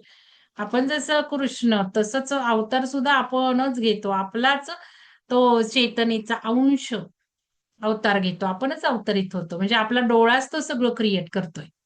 आपल्याला सगळं हे अनुभव मिळावा म्हणून. भल्या त्या शक्ती आपल्याला देत असेल, ती परम कुठली शक्ती असेल ती. तर हे थोडंसं आलं त्याच्यावर म्हणून चिंतन करून बोलेल. तर इथे जे म्हटलेलं आहे, की तेव्हा मी मला स्वतःला सृष्टीत करत असतो. कारण बघा, तेव्हा तेव्हा मी मला स्वतःला सृष्टीत करत असतो. मला म्हणजे हे आपणच म्हणायचं. आपल्याला समजणार केव्हा गीता? एक क्लिव दिला, आपणच बनायचे. म्हणजे हे मलाच स्वतःला सृष्टीत करत असतो आपणच. आपल्यालाच लावून समजून घ्यायचं. तर ते उच्च हे होईल. सगळं रहस्यच आपल्याला कळायला लागेल. तेव्हा तेव्हा मी जन्म घेत असतो. मग हे आपल्याला सुद्धा लागू आहे, की आपणच अवतरित होत असतो. अधर्म होतो तेव्हा, धर्माचा नाश होऊन. आता धर्माचा नाश होऊन जेव्हा जेव्हा अधर्म वाढू लागतो, म्हणजे काय म्हणायचंय? या श्लोकामध्ये धर्म म्हणजे काय, अधर्म म्हणजे काय? ते क्वेश्चन मार्कच आहे. ते भला भला त्याच्या त्याच्या चेतनेप्रमाणे लिहिलं अधर्म म्हणजे काय. तर आपण आत्ता बघायचंय. आत्ता का अधर्म वाढलेला आहे? ते बघा, आता तिथे सुद्धा जे काही वर्णन आहेत, मी आता या पुस्तकातलं जे वाचलं रामसुखदासचं, त्याच्यात खूप सुंदर वर्णन आहे. पण त्याच्या पुढचं माझं गेलेलं आहे. मला ते सुद्धा वर्णन ऍक्सेप्ट नाही होते. मी तुम्हाला ह्या श्लोकाचं वाचलं मगाशी थोडं. तुम्हाला सांगते वाचून. कारण काय आहे, जे ते त्याच्या ह्याच्याप्रमाणे लावतं. विवरण काय दिले बघा आता लेखकांनी. कोणी एक साधारण सामान्य आत्मा, कोणी एक साधारण सामान्य आत्मा आपल्या स्वतःची प्रगती होण्यासाठी, आपल्या आत्म्याची पूर्ण वाढ होण्यासाठी, आपल्या आत्म्याचा पूर्ण विकास होण्यासाठीच स्वतःच स्वतःला उत्पन्न करतोय. दिलंच आहे त्यांनी, मी वाचलंय मगाशी. पण हेच कसं कसं कसं ते ध्यानात न सुद्धा एक दृश्य दिसतात ना, तसं होतं. आत्म्याची पूर्ण वाढ होण्यासाठी, आपल्या आत्म्याचा पूर्ण विकास होण्यासाठीच स्वतःच स्वतःला उत्पन्न करतो. जन्म घ्यायला लावत असतो, जन्म घेत असतो. बघा, आपणच आपल्याला जन्म घ्यायला लावत असतो आणि जन्म आपणच घेत असतो. म्हणून इच्छा खूप महत्वाची. आपण जे म्हणतो ना, आपली इच्छा आता पेरायची, ती इच्छेनेच सगळं सृजन होत असतं. डिझायर, इच्छा. पण एक साधारण औसत आत्मा अनेक जन्मांच्या जन्म मृत्यू परिणाम क्रमात आपल्या स्वतःची वाढ पूर्ण झाल्यावर, परमात्माच्या स्थितीत पोहोचल्यावर, त्याच्याकडे स्वतःबद्दल जाणून घेण्यासाठी काहीही शिल्लक राहत नाही. परमात्म्यात विलीन झाल्यावर, परमात्म्यात विलीन जेव्हा तो आत्मा होतो, कोणता साधारण औसत आत्मा अनेक जन्माच्या जन्म मृत्यू परिणामात क्रमात आपल्या स्वतःची वाढ पूर्ण झाल्यावर, परमात्माच्या स्थितीत पोहोचल्यावर, म्हणजे मी म्हंटल ना, प्रत्येकाने ठरवावं किती कोटी जन्म काढायचे. नाहीच आपण परमात्म्याचा अंश तर बसा, नाहीच आपल्यामध्ये सगळं, बसा मग जन्म काढा अजून. जर आहोत तर तुम्हाला ते मिळणार, नाही तर कसलं, मानलं तर मिळतं. आपली फिलॉसॉफी 21 दिवस आयुष्य बदलाचं. जे हवे ते माना आहेच आहे आपल्याजवळ. मग आपल्याला परमेश्वर हवे, अरे आपण परमेश्वरच आहोत, माना ना. त्याच्यातले गुण येऊ द्यात आपल्यामध्ये, हळूहळू येणार ना. मानलं तर आधी येणार ना, नाहीच म्हणलं तर कसं येणार. मग हे जेव्हा होईल, त्या स्थितीत पोहोचल्यावर, परमात्म्याच्या म्हणजे इन्फायनाइट सोल मध्ये आपण मर्ज झाल्यावर, आत्ता जो युग आहे तो तिथेच पोहोचवणार आहे आपल्याला, काही जणांना. म्हणजे स्वामी म्हणजे मी गेले होते हिमालयात, ते तर म्हटले 0.02%, तुम्ही मनात काढून टाका म्हणाले, की हे सगळ्यांचं होणार आहे, खूप लोकांचं होणार आहे, नका तुम्ही त्यासाठी प्रयत्न करू, नका तुम्ही ध्यान जास्त घेऊ, असा संदेश आहे त्यांचा. 0.02%. पण ठीक आहे ना, प्रवास तर करू की, ठीक आहे नाही होणार, पण प्रवास तर करायला काय हरकत आहे. त्या मार्गाकडून जास्त 70%च्या ऐवजी 80% प्रवास करू या जन्मी. 80%च्या ऐवजी 90% प्रवास करू, या परमात्म्यात विलीन व्हायच्या क्षमतेला, जाणून घ्यायच्या क्षमतेला, मी कोण आहे हे समजून घ्यायला. मग त्याच्याकडे स्वतःबद्दल जाणून घेण्यासाठी काहीही शिल्लक राहत नाही. तेव्हा त्या परमात्म्याच्या स्थितीत, त्या परमात्म्याच्या स्थितीत लोक कल्याणासाठी, सर्वांसाठी तो स्वतःला निर्माण करतो. म्हणजे आपलं हे जे मानो ते मानो अरविंदांनी, श्री अरविंदांचं आपण पुस्तक वाचलं. अरविंद म्हणतात, हेच म्हणतात, अरविंदांनी याला महत्व दिलं, ते शून्याला महत्व दिलं नाही त्यांनी. मोक्ष, मनुष्य जन्मापासून सुटका घेऊ नका म्हणतात ते, त्याच्यामध्ये मला काही भूषण वाटत नाही. ते म्हणतात, भूषण तुम्ही परत इथे लोकांसाठी काम करायला येणं, यात भूषण आहे, असं त्यांचं म्हणणं आहे. तुम्ही म्हणूच नका मोक्ष पाहिजे, तुम्ही म्हणा ह्या कामात मी मोठं कॉन्ट्रीब्युशन करणार आहे, युग संपादनाच्या, युग बदलण्याच्या, युग परिवर्तनाच्या. कारण युग परिवर्तन काय आता लगेच होणार आहे का? दाडकन एक रात्र जगली तर त्याचाही एक 100 शेकडो हजारो वर्षांचं काही असेल ना, की इथून पूर्ण पूर्ण झालं आणि मग आता सुवर्ण युग प्रस्थापित झालं. मग ह्याची नांदी कोणी करायची? आपणच करायची आहे ना. असं अरविंद म्हणतात, आपण केली पाहिजे, आपण रोल घेतला पाहिजे. आणि मी तुम्हाला म्हंटल की मी माझ्या पुढे प्रश्नचिन्ह आहे बाबा, मी काही लगेच येत नाही मोक्षाला. माझ्या पुढे ते अजून 5% पर्सेंटेज आहे, yes or no, yes or no. काय करायचे, काय करायचे? कारण भले भले म्हणतात. मग रामकृष्ण आणि विवेकानंद सुद्धा अडकले. आणि त्यांना पण असं काही नाही, ते पण कामामध्ये, त्या ह्याच्यामध्ये, कामाच्या ह्याच्यात त्यांचं म्हणजे, कोणी कोणी म्हणतं त्यांना काय माहिती नाही, म्हणजे माहिती नाही म्हणजे त्यांना माहिती असेल की त्यांचा कुठं गेला जन्म, काय झालं ते, ते परत जन्म घेऊन कामं करतायत. खरं खोटं मला माहिती नाहीये. पण असा जर विचार केला की रामकृष्ण आणि विवेकानंद या दोघांनीही जन्म घेऊन काम करण्यात भलाई मानली आहे, तर आपल्याजवळ नक्कीच विचार करायचा, आपण कोण आहोत, कुठे आहोत, पण आपल्याला आदर्श आणि आपल्याला जे आपले संकल्प आहेत ते विचार केले पाहिजेत की मग करायचंय काय बाबा आपण नक्की. मग ते 5% जे माझं हे आहे त्यामध्ये मी की अरविंद जर असे म्हणतात ते अरविंदांचं पुस्तक झेपलं नाहीये. एक दोनच आपण त्यातले वाचले ते कळत नाहीये. त्याची पात्रता आल्यावर परत ते घ्यायचंय. तर आणि सगळ्यात सोपं पुस्तक ते म्हणतात अरविंदांचं तेच आपल्याला म्हणजे मला तरी नाही एवढं ते कळलं. कारण त्या क्षमता यायच्यात अजून. तर हे पत्रीजींनी लिहिलंय, तेव्हा त्या परमात्म्याच्या स्थितीत लोककल्याणासाठी सर्वांसाठी तो स्वतःला निर्माण करत राहतो. परमात्मेत विलीन झाल्यावर सुद्धा खेळ सुरू आहे. म्हणजे जेव्हा आपले हे युग संपतात तेव्हा सुद्धा परत हेच युग सुरू होतात. असेच सायकल चालू आहेत, असेच सायकल चालू आहेत. म्हणजे प्रत्येक जण अवतार अवतार पुरुष आपण संतांना अवतार पुरुष म्हटले. गजानन महाराज झाले, आपले शिर्डीचे साईबाबा झाले. हे अवतारित पुरुष आहे म्हणजे जे जनासाठी काम करत राहतात ते. ते लोकांना संदेश देण्यासाठीच येतात. म्हणून त्यांच्या ज्या पोथ्या आहेत त्यातले रहस्य जाणले पाहिजे. म्हणून गजानन महाराज जे श्री विजय पोथी आहे ते दिली आहे आता नीता मॅडमकडे वाचा म्हटलं. त्यातले ते रहस्य म्हणजे ते श्लोक नव्हे, त्याचं रहस्य भेदन काय म्हटलेलं आहे. का ते गजानन महाराज उष्ट्या ओढ्यावर जाऊन गढूळ पाणी पितात त्याचा काय अर्थ. तो म्हणतो तुला गढूळ आहे, दे मला तेच दे डबक्यातलं पाणी.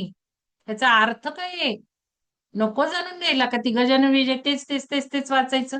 उष्ट खातायत त्याचा काय अर्थ आहे. उकिरड्यावर टाकलेलं खातायत काय संदेश द्यायचा आहे त्यांना. हे सगळं भेदन आपण केलं पाहिजे. एक एक श्लोक ज्या वेळेला आपण वाचून ध्यान करू त्यावेळेला नक्की अर्थ कळत जातात. हाच मार्ग आहे ज्ञान मिळवण्याचा, दुसरा कुठलाही नाहीये. मनन त्याशिवाय काही होणार नाही, मनन आणि ध्यान.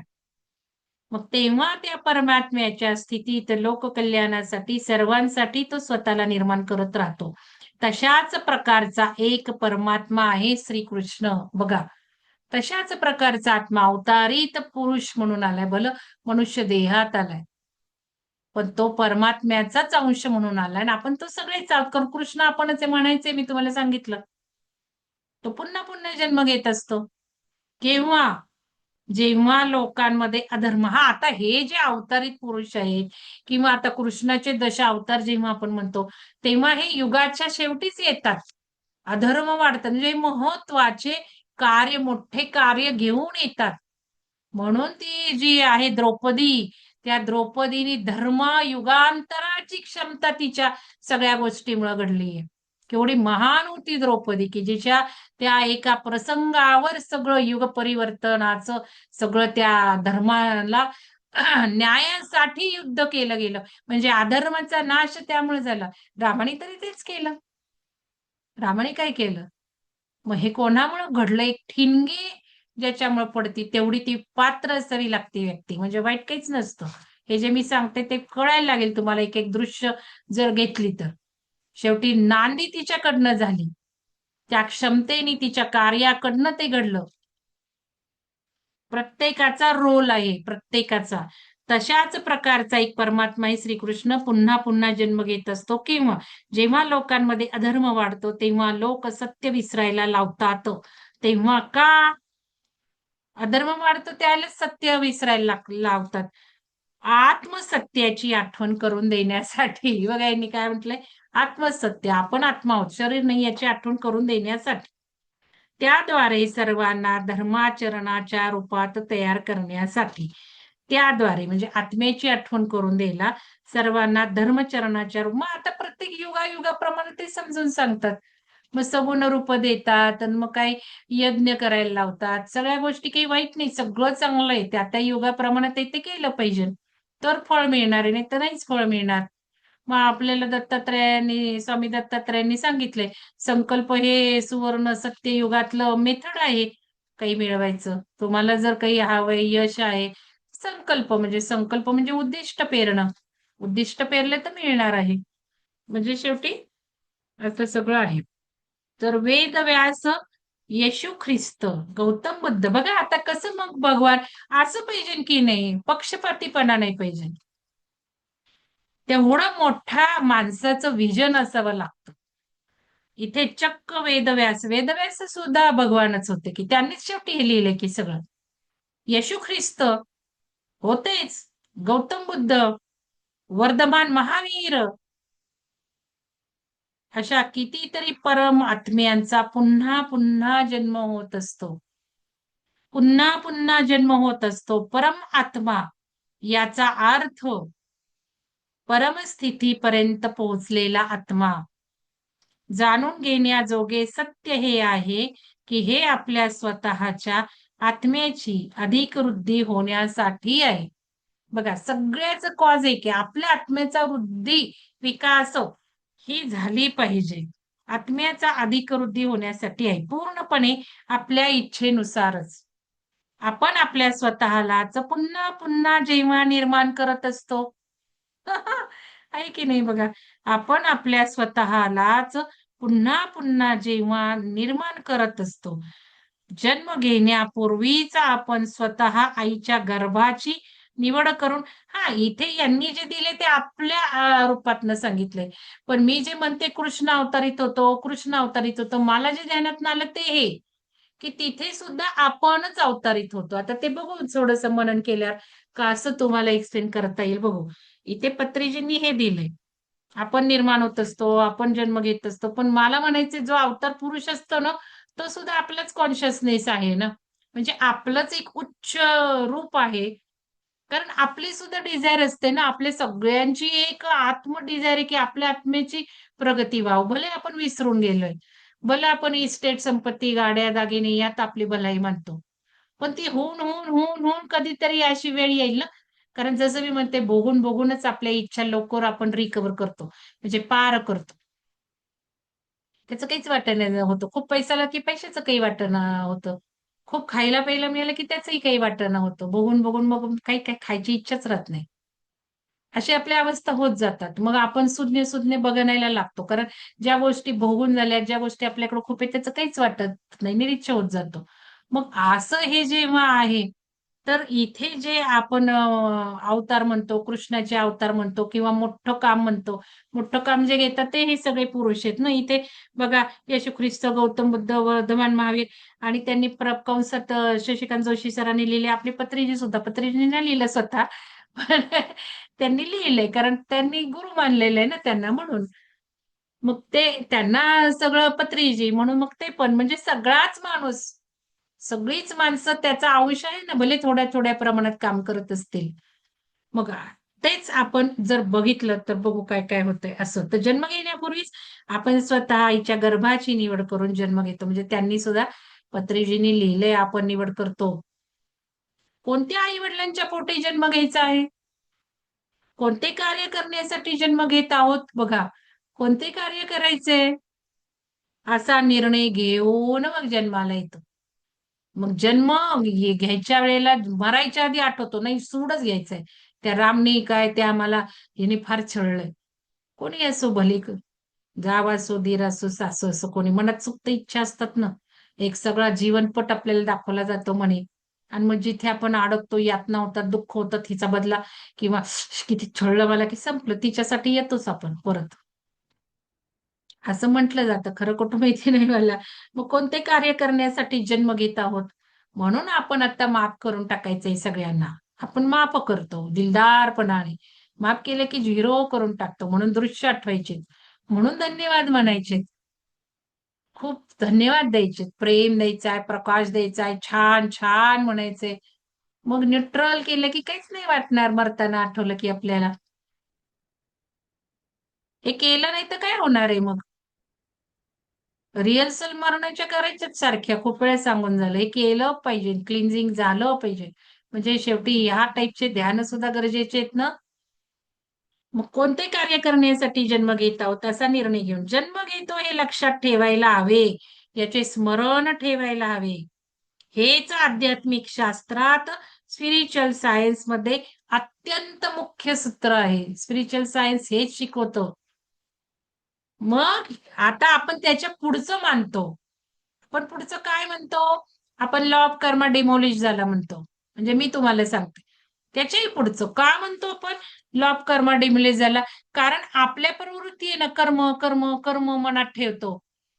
मग माझ्या जन्माला हे दुःख आलं, माझ्या जन्माला हे दुःख आलं, मी कोणत्या जन्मात काय पातक केलं होतं, मला नाहीच पैसा मिळाला, नाहीच मला रिलेशनशिप मिळाल्या, सगळ्या इच्छा अडकून ठेवल्यात आपण त्याच्यामध्ये. आणि मग आपल्याला आता पुढच्या जन्मी हे फेडायचंय, पुढच्या जन्मी आपल्याला काय आहे, ह्या माणसाचं रिलेशनशिप चांगलं झालं पाहिजे नाही, या व्यक्तीने आपल्याला छळलं, तिचं चांगलं झालं पाहिजे नाही, हे एक सुप्त इच्छा मनामध्ये असतात आपल्या. पण जर आपण असं म्हटलं की बाबा लॉ ऑफ कर्मा डिमोलिश झालाय, त्या वरच्या क्लाउड मधनं काढून टाकलाय, कर्म बिर्म काही राहिलेलं नाहीये, मी सारखी तुम्हाला म्हणते ते सगळं डिझॉल्व्ह वर्ण करून टाकलंय. मग आपल्या इथून आपल्या ज्या आत्म्यावर लिहिलं गेलंय, आपल्याला लहानपणी जे ऐकवलं गेलंय, आपल्या चक्रामध्ये जे काही अडकवलंय प्रोग्राम लिहिले गेलेत, साठवले गेलेत, ते पण देऊन टाकले पाहिजे. म्हणजे आपण आता मानलं पाहिजे नाही, मला जे हवंय ते सगळं मिळण्याची क्षमता आहे. कर्म मी या जन्मात काय केलं, भले किती वाईट केलं, विसरून गेलं पाहिजे. लॉ ऑफ कर्मा झिरो झाला. मग आपल्या पद्धतीनुसार चांगलं कर्म केले खूप. समजा मंगलदेन मानत राहिली, वा मी काय पिरामिड बांधला, वा मी काही समाजसेवा केली, असं मंगलदेन मानत राहिली, जन्माच्या वेळेला सुद्धा पृथक पृथक होणार, वा वा वा सेवा झाली. काल नाही का त्या एक मॅडम म्हटल्या, स्मिता मॅडम आहेत का, स्मिता मॅडमना परवा प्रश्न विचारला होता. मग स्मिता मॅडम नव्हत्या, अजून एक काहीतरी झालं, म्हणजे हेच की त्यांना मी म्हंटल, आपण म्हणतो की बाबा मी हे काम केलं म्हणून माझं हे दुःख दूर झालं, असं काय असतं का हो मॅडम? तुम्ही ज्योतिषी हे सांगा, खरं खरं सांगा म्हटलं. तुम्ही उपाय देता लोकांना, उपाय नाही होतं का म्हटलं? काही नाही होत म्हटलं. तुम्हाला जे मी परवा सांगितलं सगळं वन वन भटकतो, हे करतो, ते करतो, बावा करतो, बुवा करतो, अंगारा करतो, औषधं करतो, डॉक्टर करतो, काहीही करतो आपण. हे सगळा वेळ जातो, तेवढे कष्ट आपण बघतो, तेवढ्या मनाला दुःख होतात, तेवढ्या मनाला यातना होतात. हे होणं घडणं गरजेचं असतं. कारण ते यातना घडवून, ते दुःख घेऊन घेऊन आपण रफ अँड टफ बनतो. म्हणजे सोन्याला जसं तापवलं जातं, सोना चमकू लागतो. हिऱ्याला कसं ठन ठन ठन त्याचे कोंदण केलं जातं, तशा हिरा चमकू लागतो, शाईन होतो, दिसू लागतो सुंदर, त्याचे वरचे थर काढले जातात. तसंच आपण हे दुःख घेतो घेतो घेतो घेतो आणि एक क्षण असा येतो की ते दुःखच नाहीसं होतं. मग ते काय ग्रह करतात का, ते आपले उपाय तापाय करतात? कोण करतं? ते कोणी करत नाही. आपलं ज्या क्षणाला लर्निंग होईल की जे काही आपण प्रोग्राम घेऊन आलोय, जो काही अनुभव यायचा आहे तो दुःखाचा, त्यातून जी काही अवस्था पुढची आपली यायची आहे, ती आली, ते लर्निंग झालं की तो प्रसंग पुसून टाकला. आपणच टाकतो तो पुसून. आपलं लर्निंग झालं. लर्निंग झालं की संपलं. म्हणजे हे दुःख, यातना जर भोगला नाही, तर तो माणूस श्रेष्ठ बनणार कसा? तपणार कसा? तप असतं ते. म्हणजे हे जे कोणी पैसा घालवतो, या उपायात पैसा घालवतो, त्या उपायात पैसा घालवतो, त्या पैशानी, त्या लेनदेननी, त्या ऊर्जेनी, त्या कष्टानी, कष्ट काम करणं याच्याकडे हेलपटे घाल, त्याच्याकडे हेलपटे घाल, म्हणजे ऊर्जाच आहे ना. पैसा घाल, पैसा द्या. ते तुम्हाला पिंडाचं उदाहरण दिलं. एक पिंड द्यायला कोटी कोटी घेतायत. त्यांचा पैसा चाललाय. अशाच लोकांचा पैसा जातो. कारण ते पैसा दिल्यामुळे ती ऊर्जा जाती. वाईट ऊर्जा जाते. अशाच लोकांकडनं 10 रुपयाच्या पिंडीला 1 कोटी रुपये उकळले जातात. मग काही लोकांचं 10 रुपयात घेऊन ते जातं. काही लोकांचं 1 कोटी घेऊन घालून जातो. जेवढे श्रीमंत माणसं तेवढे त्यांच्या किमती जास्त सगळ्याच्याच. गाड्यांच्या, घरांच्या. हे सगळं सृष्टीचा नियम असतो देणं घेणं. आपल्याला ते चांगलं वाटतं, तसं काही चांगलं नसतं. या सगळ्या रूपात बघितलं पाहिजे. आणि मग ते दुःख नाहीसं होतं. मग स्मिता मॅडम म्हटलं, सांगा तुम्ही ज्योतिषी सांगा. त्या नव्हत्या. परत असं काहीतरी आलं. मी त्यांना फोन केला. म्हटलं, अहो काय? हे तुम्हाला सांगायचं होतं लोकांना. हो मॅडम, तुम्ही अगदी योग्यच बोलताय, बरोबर बोलताय. अहो ते तसंच आहे. तसंच आहे ते. मी ज्योतिषी असले म्हणून काय झालं? म्हटलं, मग कधी आमच्या लोकांना सांगाल? मग त्यावेळेला त्या म्हणतात, मॅडम बघा ना म्हणे तुमचा आता गुरु 8वा चाललाय. म्हटलं, हो ना, मला माहितीये 8वा गुरु मृत्यू देतो. अहो मॅडम, पण आम्ही डिस्कस करत असतो, तुमचा 8वा गुरु चाललाय तरी तुम्ही कसा सस्टेन आहात.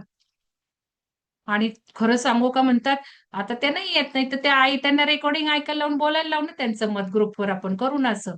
मग त्या म्हणतात, अहो मॅडम तुमचं खरं सांगू का, तुम्हाला तो 21 दिवसाचा कोर्स पण त्रास दिला लोकांनी. पण तुम्हाला माहितीये का लोकांचा त्रास तुम्हाला का झाला? तुमचा शनी कुठं चाललाय म्हणे, सगळं शनीमुळे हे होत होतं. म्हटलं हो मला माहितीये.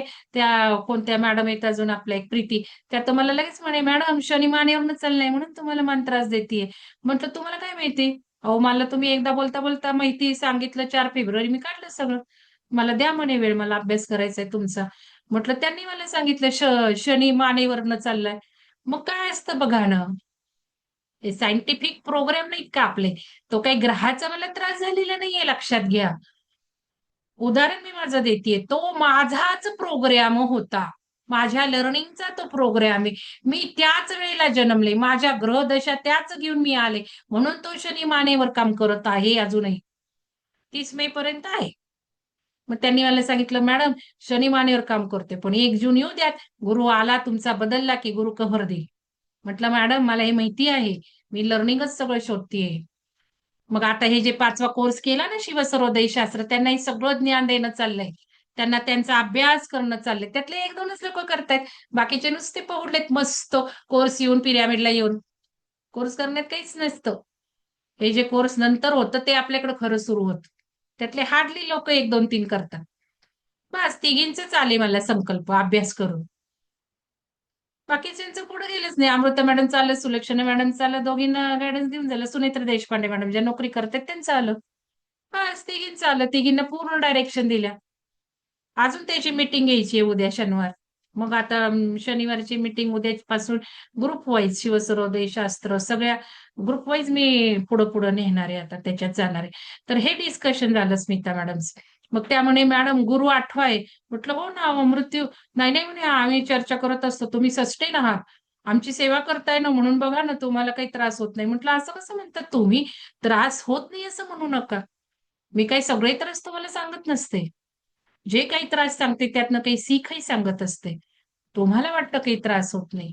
नाही म्हणे तुम्ही ध्यान करताना म्हणून बघा तुम्हाला त्रास होते. म्हटलं हे बरोबर बोललात तुम्ही. मग त्या म्हटल्या मी सुद्धा ध्यान करते, त्या सुद्धा ध्यान करतात 1-1.5 तास. त्यामुळे मी ध्यान करत नाही, घर करत आहे म्हणून माझ्या लक्षात नाही आलं. म्हटलं आता तुम्ही ऐका, ध्यानाचं बोललात ना तुम्ही, तुम्हाला सांगते म्हणजे ध्यान करतो याचा तोटा सुद्धा आहे. कसा सांगा मला आता? कारण ध्यान करते, करते, करते म्हणून माझी मान दुखलीच नाही तुम्हाला सांगते मी.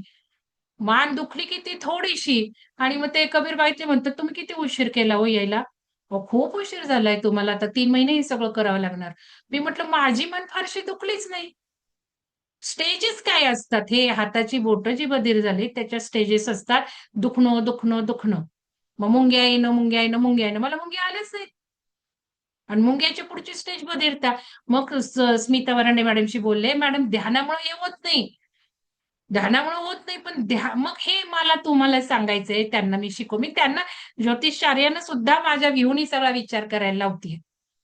आणि म्हणून नक्षत्राचा प्रोग्राम त्यांच्या ह्याच्यासाठी आहे. तो त्यांनी समजला तर त्यांच्या ह्याच्यासाठी आहे. नाहीतर मग म्हणत बसणार, मला कामं आहेत, मला असं आहे, मला तसं आहे. मग करत बसा. प्रगती होणारच नाहीये तुमची. आध्यात्मिकदृष्ट्या जग कुठं चाललंय? जगातले सगळे ज्योतिषी सांगायला लागलेत, तुमचा आध्यात्मिक विकास कसा होणार? तुम्ही कुठल्या प्लॅनेटवरून आलात? तुम्ही कुठल्या प्लॅनेटवर जाणार? तुम्हाला कधी काय या ज्या ध्यानातले आहेत, हे सगळं जगातले ज्योतिषी सगळ्या पर्यावरण, सगळ्या ग्रहांचा युग परिवर्तनावर सगळं सांगतायत. इतकंच ज्योतिषशास्त्र बदलत चाललंय. आपण कुठं आहोत? त्यांना मी म्हणते करा थोडा-थोडा अभ्यास. अहो, असंही एक वेळ येणार आहे, की सगळा व्यक्ती ध्यानपिपासू बनणार आहे. वेडा होणार आहे त्या ध्यानाने. ध्यानयुग सुरू झाले. आध्यात्मिक त्याच्याशिवाय कोणाला काही सुचणारच नाही. त्यासाठी घरात बसायचे प्रोग्राम आहेत हे. नोकऱ्या जाणं म्हणा, हे म्हणा, एआय येणं. प्रोग्राम हाच आहे. बसा आणि मी कोण? आध्यात्मिक विकास, माझ्या जीवनाचा विकास, ध्यान, धारणा, आध्यात्मिक प्रगती हेच करायला लावणार आहे सगळं. कारण हा शेवटचा युग, शेवटचा जन्म आपला काहींचा आहे, आपल्या काहींचा आहे. मग त्या परमात्म्यात विलीन होण्यासाठी मग भले परमात्म्यात विलीन व्हायचं नाही, तर त्या दिशेने थोडी उच्च अवस्था करून घ्यायची आहे या जन्मात. म्हणून सृष्टी देते सगळी, म्हणून उष्णता येते, म्हणून पेट्रोल डिझेल महाग होते. घरात बसा, घरात बसा. आता पर्यावरण कर्फ्यू पुण्यात बघा 10 नंतर काय जमावबंदी आहे. हळूहळू वातावरणाचा लॉकडाऊन होणार आहे. घरात बसायचंय सगळ्यांनी. शाळा बंद होणार आहेत. टेली एज्युकेशन सुरू होणार आहे. तर घरात बसून सगळं ही आध्यात्मिक उन्नती करायची, याच्यातच सगळं सायन्स, डिवाइन सायन्स हे शिकण्याकडे चाललंय. जगातल्या युनिव्हर्सिटी, ह्या सगळ्या युनिव्हर्सिटी लॉन्च होत आहेत. डिवाइन सायन्स शिकायचे आता, ते समजून घ्यायचे, उन्नती करायची आपली. या वातावरणात घडतंय काय, काय चमत्कार आहे ते सगळं जाणून घ्यायचंय, म्हणून सायन्स बदलत चाललंय. म्हणून आपण ते समजून घेऊन ते हे केलं पाहिजे. मग स्मिता वरांडे मॅडमने म्हटलं, मॅडम हे ध्यानाने दुखणं नाही दिलं, म्हणजे पेन्स नाहीयेत, पण लक्षात घ्या त्यामुळे ही अवस्था आली ना. मग ते जे म्हटले एवढ्या उशिराला, माझं जर दुखलं दुखलं असतं तर मी लवकर नसते का गेले डॉक्टरांकडे? मी जातच नव्हते, मी जातच नव्हते. मग त्या प्रीती मॅडम म्हटल्या, आता गुरु तुमचा यायला लागला म्हणून तुम्हाला हलवलंय उपचार करायला, ते पण कामवाल्याने हलवलं. अहो काय दीदी असं करता, अहो काय दीदी असं करताय, ते काम बंद करा ना आता, कधी करायला आणि कधी झालं असं त्यांनी सुरू केलं. त्या प्रवीण आणि त्या माझ्या कामवालीने मग मी हल्ले. मग त्या प्रीती मॅडम म्हटल्या, आता तुमचा गुरु यायला लागला, मोठा ग्रह आहे जून मध्ये येणार, आता तो हलवतोय तुम्हाला.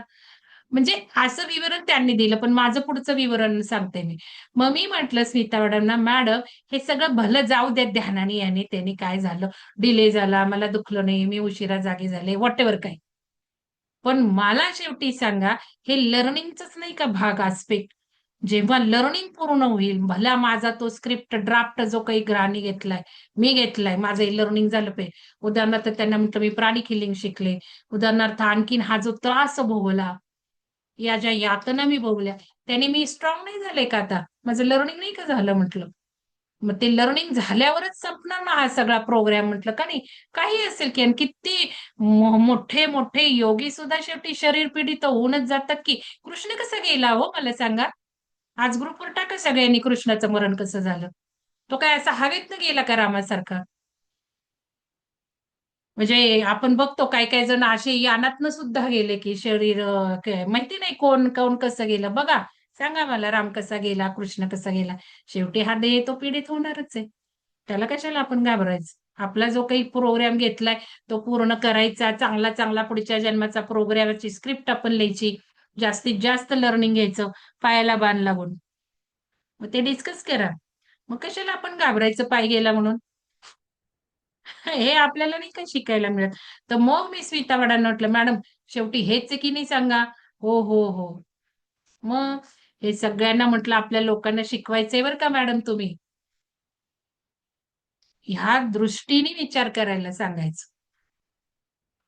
तर अशा कितीतरी परमात्म्यांचा पुन्हा पुन्हा जन्म होत असतो. परमात्मा याचा अर्थ परमस्थितीपर्यंत पोहोचलेला आत्मा. जाणून घेण्याजोगे सत्य आहे की नाही हे आपल्या स्वतःच्या आत्म्याची अधिक वृद्धी होण्यासाठी आहे. पूर्णपणे आपल्या इच्छेनुसारच आपण आपल्या स्वतःलाच पुन्हा पुन्हा जेव्हा तेव्हा निर्माण करत असतो.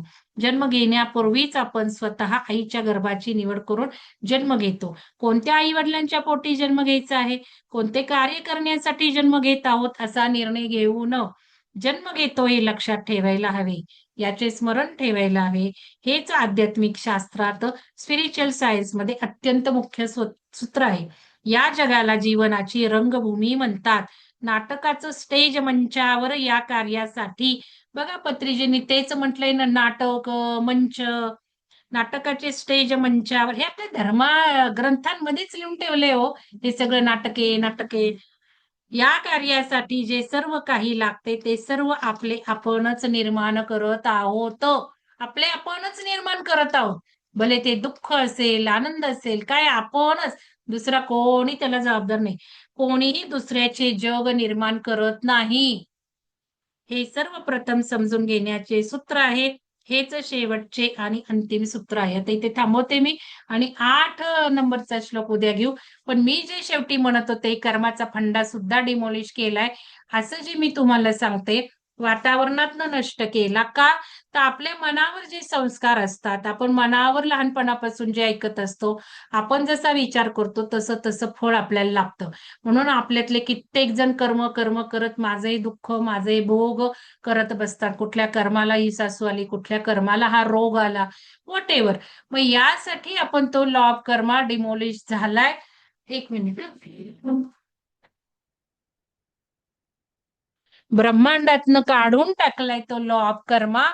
म्हणजे आपण मनामध्ये ठेवायचं नाहीये की आपलं हे कर्म आपल्याला बाधक आहे, आपण झिरो करायचे. आता पुढच्या जन्मात जाताना आपल्याला या जन्मातलं कुठलंही कर्म आडवं येणार नाहीये. म्हणजे शून्य करायचंय आपल्या सगळ्यांना. म्हणजे ह्यात जे काही सगळं लिहिलंय त्याच्या पुढची मी एक स्टेप सांगतेय. त्याच्या पुढची एक स्टेप या युगाप्रमाणे जे सायन्स बदलत चालले, लिटरली जे जगातले लोक रिसर्च करून सगळं सांगतायत ते मी तुम्हाला सांगतेय. की आता हे सगळं डिझॉल्व्ह केलं आहे सूर्याच्या उष्णतेने.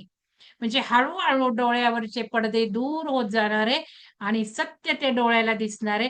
अरे हे कोणीच नाही आपण बघतोय ते. आपणच सगळं आपणच आहे. आपल्याशिवाय कोणीच नाही. एकच अस्तित्व आहे.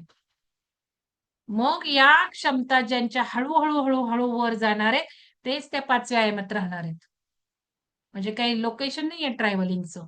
ते आकलन समजणं, जे काही दिसतोय, जो काही बघतोय, जो काही मानतोय, ती लेव्हल आहे चेतनेची. म्हणून ते डिमोलिश करून टाकलंय आणि म्हणून सत्य उघडत चालली. म्हणून भगवद्गीता सुद्धा खरी येणार आहे. वाट बघा तुम्ही. खरी येणार आहे, खरं आकलन होणार आहे. आणि म्हणून त्या दिशेने आपल्याला प्रवास करायचा. ना की या ग्रंथांमध्ये जे लिहिलंय ते. लिहिलेलं असू दे ते त्या युगात लिहिलं गेलंय. आत्ताचं युग जे बदललंय त्याच्यातली ती गीता आपल्या हातात येणार आहे. त्याला आपण जसं ध्यास निर्माण होऊन आपण जसं आपलं आकलन वाढू, तस तसं ते आपल्या पुढं येईल. आपोआप येईल. ध्यानातनं येईल. आकलन आपलं येईल. आपल्याला कोणीतरी सांगेल. आपल्यातलंच कोणीतरी सांगेल. लक्षात घ्या. तर ह्या सगळ्या गोष्टी मनन चिंतन करायला सुरुवात करा. आपोआप तुम्ही अधिक समजून घ्याल. जसं शकुंतला मॅडमनी चांगले शब्द वापरले. त्या आपल्या ह्यांनी अंजली कोळपकर मॅडमनी मांडलं, अतिउच्च मांडलं. सुचेता मॅडमनी मांडलं, सविता मॅडमनी मांडलं, पण ते अभ्यास करतायत. पण ऐकणाऱ्यातल्या सुद्धा या दोघी पुढे गेलेत. खूप सुंदर त्या दोघींची उत्क्रांती काय जी आहे ना प्रगती ती दिसली एका झलकेतनं. तशी सगळ्यांची हो आणि सगळ्यांना धन्यवाद, धन्यवाद, धन्यवाद. तर एक मी आता ट्रायल घेईल आणि मगच पुढच्या उद्या तुम्हाला दाखवेल ते जर झालं तर. कोणाला काही शंका आहे का बोला? कोणाला काही शंका आहे? कोणाला काही सांगायचंय, ऍड करायचंय, बोलायचंय? रुपाली पाठक मॅडम बोला जरा. नवीन आहात बोला. आहात का रुपाली मॅडम?